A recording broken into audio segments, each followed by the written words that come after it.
Hello बच्चों, तो अब होगी सारी टेंशन दूर क्योंकि केमिस्ट्री विद निधि मैम के साथ सक्सेस है जरूर। इसीलिए बेटा हम अभी अपना कंटिन्यू कर रहे हैं टॉपिक कोऑर्डिनेशन कंपाउंड्स, और आज हम हैं उसके एक बहुत ही इंपॉर्टेंट टॉपिक के ऊपर विच इज वर्नर्स थ्योरी। बेटा वर्नर्स थ्योरी करने से पहले हम थोड़ा सा एक चीज मैं आपसे पूछना चाहती हूँ कि बेटा सपोज मेरे पास ये एक कंपाउंड है। अब हमें इतना तो पता चल रहा है कि ये मेरा क्या है, कोऑर्डिनेशन कंपाउंड है। क्यों है कोऑर्डिनेशन कंपाउंड? क्योंकि इसमें क्या प्रेजेंट है बेटा, स्क्वायर ब्रैकेट प्रेजेंट है। सपोज बेटा मैंने इस कंपाउंड को पानी में डाला, तो आप मुझे बताओ कि मेरे पास कौन कौन से आयंस इस केस में बनने चाहिए। हाँ जी बेटा, सब लोग बताएंगे जल्दी से क्या क्या बनेगा बेटा इस केस में। मेरे पास ये पूरा का पूरा मेरा क्या होगा, कैटायन, और ये पूरा का पूरा मेरा क्या होगा, एनायन। ऐसा ही बनेगा मेरे पास, ठीक है। हमने पहले भी डिस्कस कर रखा है बेटा कि ये मेरी पूरी की पूरी क्या है, एक ही एंटिटी में मैं इसको काउंट करूंगी। अब बेटा अगर हम मैं इस कंपाउंड को इसको बेटा हम बोलते हैं वैसे मोहर सॉल्ट, बहुत ही कॉमन है ये। +2 में आपके प्रैक्टिकल्स में बहुत ज्यादा काम आएगा। अभी हम प्रैक्टिकल सीरीज भी स्टार्ट करेंगे बेटा, चलिए उसके बाद हम बात में करते हैं। तो बेटा ये अगर मैं इस कंपाउंड को पानी में डालती हूँ तो इस केस में मेरे पास कौन कौन से आयंस बनेगी बेटा। इसमें मेरे पास क्या क्या बनेगा बेटा, Fe का भी बनेगा। Fe इस टाइम कौन सी स्टेट पे है, फेरस में है। सल्फेट भी बनेगा, SO4 2 नेगेटिव भी बनेगा। और क्या बनेगा बेटा, मेरे पास अमोनियम आयन भी बनेगा, ठीक है। तो यहाँ पे मेरे पास सारे के सारे आयंस क्या होंगे, बनेंगे। तो बेटा ऐसा कंपाउंड जिसको जब मैं पानी में डाल रही हूं तो वो अपने सारे आयंस में टूटे, इसको हम कहते हैं बेटा डबल सॉल्ट। क्या टर्म यूज करते हैं इसके लिए हम, डबल सॉल्ट, ठीक है। और इसको बेटा हम क्या कहेंगे, ये हमारा कोऑर्डिनेशन कंपाउंड है। एक बहुत ही छोटा सा क्वेश्चन है जो कई बार पूछ लेते हैं कि what is the difference between double salt and coordination compound. तो मेरे ख्याल से बेटा अब आप इस क्वेश्चन का आंसर बहुत इजीली दे सकते हो कि डबल सॉल्ट में हमारे पास सारे आयंस बनेंगे और कोऑर्डिनेशन कंपाउंड में हमारे पास क्या होगा बेटा, कैटायन अलग होगा, एनायन अलग होगा। अगर मेरा कैटायन जो है वो कोऑर्डिनेशन एंटिटी है तो उसके ये अंदर वाले आयंस जो है वो सेपरेट नहीं होंगे, वो क्या रहेंगे, अंदर ही रहेंगे। इसी बात से रिलेटेड बेटा हमारी theory which is Werner's theory. Werner नाम का बेटा एक हमारे पास साइंटिस्ट था, ठीक है। उन्होंने कोऑर्डिनेशन कंपाउंड्स के ऊपर बहुत अर्ली स्टेजेस पे रिसर्च करनी स्टार्ट करी थी, ठीक है। तो उन्होंने क्या देखा एक बारी कि अगर वो कोबाल्ट क्लोराइड के कंपाउंड्स लेते हैं अमोनिया के साथ, ठीक है, कोबाल्ट क्लोराइड के उन्होंने कंपाउंड लिए अमोनिया के साथ कंबाइंड फॉर्म में, और एक सीरीज में लिए। सीरीज का मतलब कि एक में अमोनिया 4 है, फिर 5 है, फिर 6 है, ठीक है, एक कॉन्टिन्यूस फॉर्म में लिए। और जब उन्होंने बेटा इन कंपाउंड्स को AgNO3 के साथ रिएक्ट कराया, ठीक है, तो एक केस में उनको मिला 1 मोल AgCl, एक केस में उनको मिला 2 मोल AgCl, और एक केस में उनको मिला 3 मोल AgCl। तो बेटा ऐसा क्यों हुआ, वो भी सरप्राइज से इस चीज के ऊपर कि आखिर ऐसा हो क्यों रहा है। अब आप लोगों को थोड़ा बहुत इस चैप्टर के बारे में पता है तो मेरे ख्याल से अब आप लोग खुद से थोड़ा सा सोचिए कि ऐसा क्यों हुआ होगा।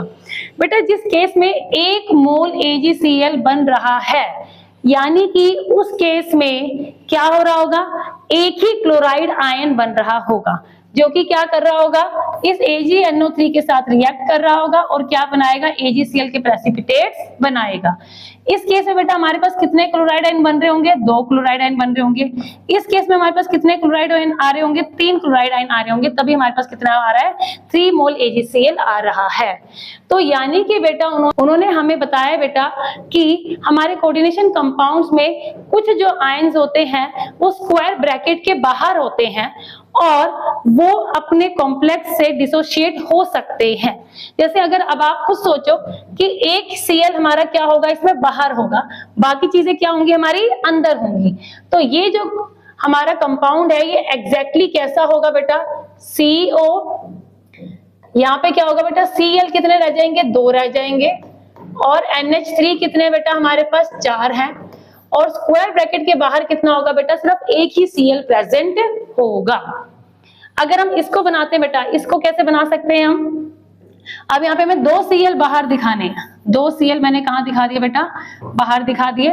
और इसको कैसे, अब बाकी क्या बचा मेरे पास, CO Cl1 या सिंपल आप Cl लिख सकते हो, और क्या है बेटा हमारे पास NH3 कितने रह गए बेटा हमारे पास 5 रह गए हैं। इसको बेटा हम कैसे कर सकते हैं, 3 Cl हमें बाहर दिखाने हैं तो Cl3 क्या बचा बेटा मेरे पास CO, सारे Cl बाहर चले गए हैं इस केस में, तो NH3 कितना बचा बेटा मेरे पास 6। तो बेटा उन्होंने हमें बताया कि जो मेरा कोऑर्डिनेशन कंपाउंड में सेंट्रल मेटल एटम है वो 2 तरीके की वैलेंसी शो करता है, एक होती है मेरी प्राइमरी वैलेंसी और एक होती है मेरी सेकेंडरी वैलेंसी। प्राइमरी वैलेंसी क्या है बेटा, प्राइमरी वैलेंसी है कि मेरे सेंट्रल मेटल एटम के ऊपर कितना चार्ज प्रेजेंट है, ठीक है।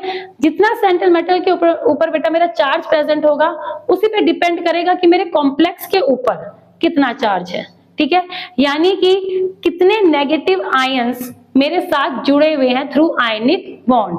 अगर आप इस केस को देखो, यहाँ पे बेटा हमारे पास क्या हो रहा है, देखो यहाँ पे 3 क्लोराइड आयंस हैं, क्यों है, क्योंकि यहाँ पे क्या चार्ज रहा होगा मेरा +3।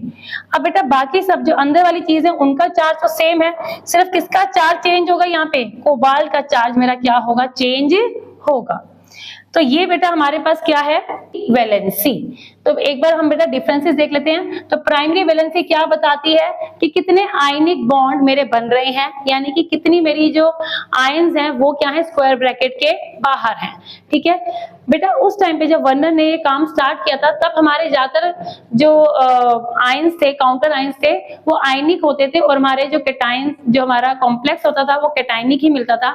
तो उन्होंने तब बताया कि it is mostly satisfied by negative charges, ठीक है। अब बेटा जो मेरे आयंस बाहर हैं वो क्या होंगे, आयनाइज होंगे। आयनाइज का मतलब वो क्या होंगे बेटा, पानी में जाते ही टूट जाएंगे। तो यानी कि बेटा उनकी वजह से हमारे प्रेसिपिटेट्स बनते हैं किसी भी रिएक्शन में। साथ ही साथ बेटा उनकी वजह से क्या होता है, यहाँ पर हमारे पास कंडक्टिविटी भी होती है। चैप्टर 2 में, केमिस्ट्री चैप्टर 2 क्लास 12 में आपने कंडक्टिविटी पढ़ा होगा। कंडक्टिविटी किस वजह से होता है कि हमारे कितने आयंस जो है वो सॉल्यूशन में प्रोड्यूस हो रहे हैं। जितने ज्यादा आयंस बनेंगे उतनी ज्यादा क्या होगी, हमारी कंडक्टिविटी होगी। अगर आप बेटा ये वाला देखोगे एग्जाम्पल, तो इसमें आप खुद मुझे बताओ बेटा किसकी कंडक्टिविटी सबसे ज्यादा होगी।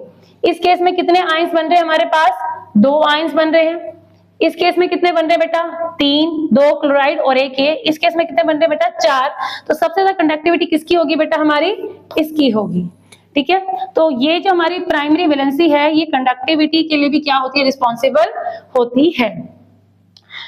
नेक्स्ट है बेटा हमारे पास सेकेंडरी वैलेंसी। सेकेंडरी वैलेंसी हमें क्या बताती है बेटा कि कितने कोऑर्डिनेशन बॉन्ड्स हमारे प्रेजेंट है सेंट्रल मेटल एटम के लिगेंड्स के साथ, ठीक है। तो और ये कैसे बेटा, नॉन आयोनाइजेबल है, ये आयोनाइज नहीं हो रही है क्योंकि ये स्क्वायर ब्रैकेट के अंदर ही प्रेजेंट है।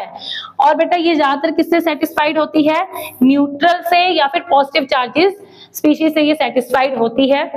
और बेटा ये कैसे बेटा, ये अरेंज कैसे होती है, इनकी एक स्पेशल अरेंजमेंट होती है, ठीक है। अभी हम ये अपनी नेक्स्ट वीडियो में देखेंगे कि जो सेंट्रल मेटल एटम है बेटा वो लिगेंड के साथ ऐसे नहीं अटैच हो गया, एक यहाँ हो गया, यहाँ हो गया, नो। उनकी बेटा प्रॉपर अरेंजमेंट होती है जिसे हम कहते हैं कोऑर्डिनेशन पॉलीहेड्रॉन, ठीक है, कि अलग अलग ज्योमेट्रीज में ये अरेंजमेंट होती है। तो बेटा ये हमारे कुछ डिफरेंसेस हैं प्राइमरी वैलेंसी में और सेकेंडरी वैलेंसी में।